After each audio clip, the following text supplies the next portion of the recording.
Hey y'all, welcome back to AKs and PBRs. Today, once again, we're not talking about AKs, but we're talking about something I'm really passionate about, which is 1911s, specifically M45 variants. So here with me today, I have a Colt M45A1. This particular pistol was bought by me about a year and a half ago. This was actually my dream pistol for a very long time, until I became a nerd and started learning about the MEUSOCs. Which brings me to the second pistol that I have in front of me, which is clear. This is an Alchemy Custom Weaponry MEUSOC version 2. Attached to it is my Surefire MR07 light mount. This is absolutely a dream to own. More of a dream even than the M45, its production quality brother. So specifically what I wanted to talk about today was some holster compatibility things that I have learned after, pursuing these two pistols and shooting them and figuring out what works and what doesn't. So getting right into it, originally when I had gotten into 1911s, for a while I was concealed carrying a Para-Ordnance P14. This is like 2020 COVID era, quite a while ago. And so the Para-Ordnance P14 had nobody making holsters for it at that point. My spare gun that I had was a Glock 19. So when I ordered a Glock 19 with an X300 holster from T-Rex Arms, back before they were making the Sidecar 2.0, it was just the original sidecar. The Para-Ordnance P14 with its pick rail and an X300 fit in the T-Rex Arms Sidecar 1.0 really well. I had no problems with it. And that's kind of when I figured out that holster compatibility isn't an exact science. It just kind of depends on dimensions and sizes of things and where they fit into. So for a long time, I was kind of confused because I was like, oh, everybody says that you have to have your specific holster made for your specific pistol, and the tolerance has got to be super tight, and yada, yada, yada. And for the most part, I'm inclined to agree. For the most part. Today, I have an exception. And I'm going to be talking about using the Phlster Floodlight. So this Phlster Floodlight has DCC clips. It's meant for any gun with an X300. How it actually adjusts is you've got these two little pieces of paracord with like a little metal disc on them, and you can actually tighten them up by wrapping them around themselves and using that metal disc as like the little thing that holds it in place.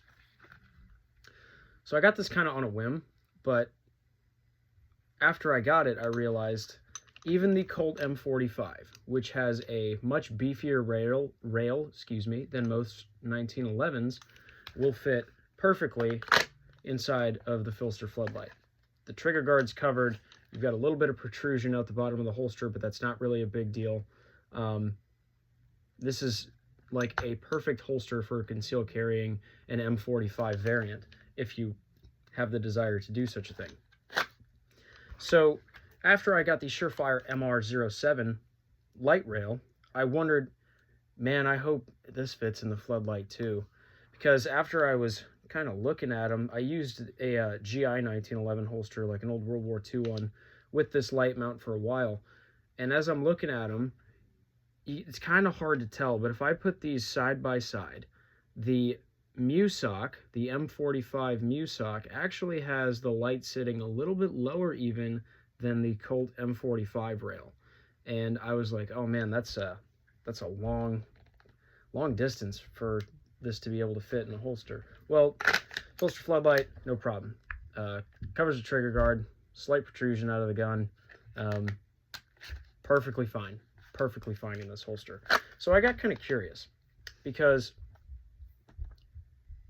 if these two guns with their beefy rails can fit in a concealed carry holster, what else can? So that brings me to my next point, which I left the gun up here. This is a Beretta 92 with a Surefire MR11 rail. Okay, and if I take my Surefire X300 and I put it on the end of this, this is a chunky gun. But, Phlster Floodlight, no problem. Fits just fine. I can carry this around comfortably. If the gun is compensated, it'll just come right out of the bottom. It's an absolute dream to have so many cool pistols, because I grew up watching dorky movies, and being able to carry a cool guy gun every day is just an absolute dream come true, because who wants to be boring? Like, I get functionality, but you can have functionality and be cool. So why not do both? So that's the Phlster Floodlight. This is what I use. I carry 4 o'clock most of the time. These days it's with my MEUSOC. Before it was with the M45. So 4 o'clock with this holster is absolutely no problem. I carry a spare 10-round magazine and a spare 8-round magazine. The 10-rounder is usually in a Neo mag. Highly recommend getting a Neo mag. It's nice for convenience. I usually don't like shit in my pockets, but the Neo mag works great. The other nice thing about this holster, which is actually why I'm wearing these goofy fucking pink shorts of mine, is so that I can show you that this holster works fantastic with shorts. Oftentimes, you know, you'll get swindled, or, you know, maybe you'll buy into these tactical brands of clothing that overcharge you for shit. I say as I'm wearing Lululemon shorts, but holster sits right here.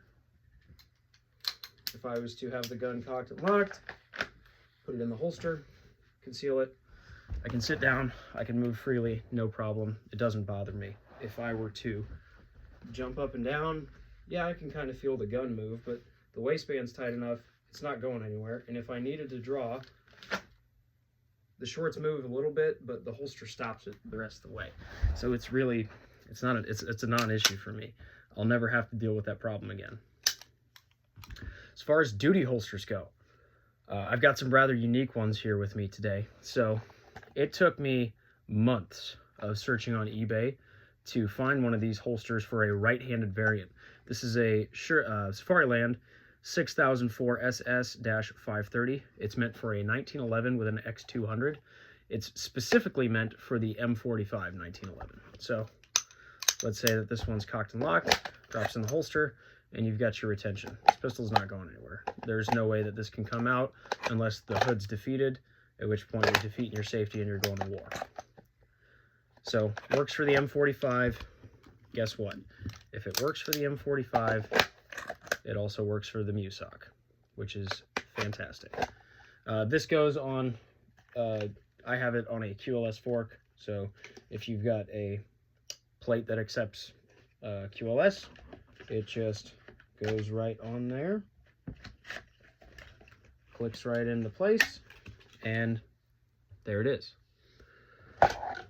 Another unique holster I have, I can't tell if this is for the 1911 or the Beretta. I guess we'll find out. I think this one's for the Beretta.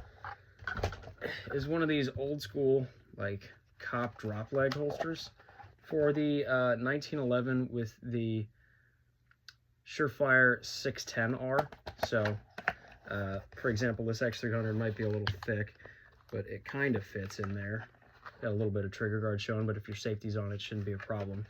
But I also have a Surefire 610R we can take a look at. So, give me 10 seconds here.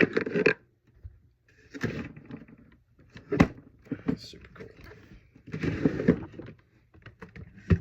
So, with your Surefire 610R, okay, I don't have the exact slide stop pin for it right now. It's somewhere in that case, and I could get it out if I really wanted to. But let's say, for example, I've got this GI gun here, right?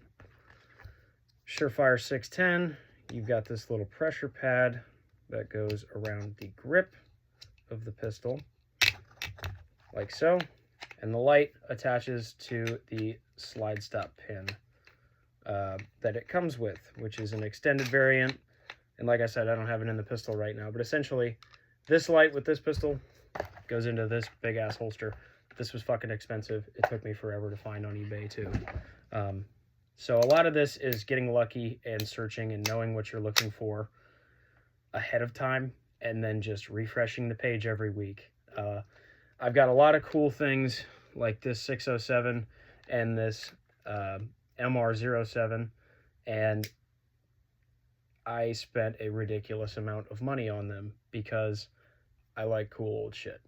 So if you're like me and you like cool old shit, and you want to carry cool old shit, but you're not sure where to start, the first place that I would recommend is getting that, wherever the fuck I put it, Phlster Floodlight. Oh yeah, it's in my waistband. It's so comfortable, I forgot it was there. That's crazy. Live fucking reaction of me forgetting that I'm wearing a holster. Yeah, this thing's great. I have nothing more to say about it. You'll see some more videos of me shooting this MEUSOC soon enough. Probably put about 300 to 400 rounds through it. Not a whole lot of wear showing up, but I want to get this gun to like 5,000 rounds. I want to beat the piss out of it. So we'll see how it goes. Anyway, thanks for tuning in to me ranting about expensive guns, expensive gear, and cool guy shit. Tune into the next one whenever I decide to put it out. Peace.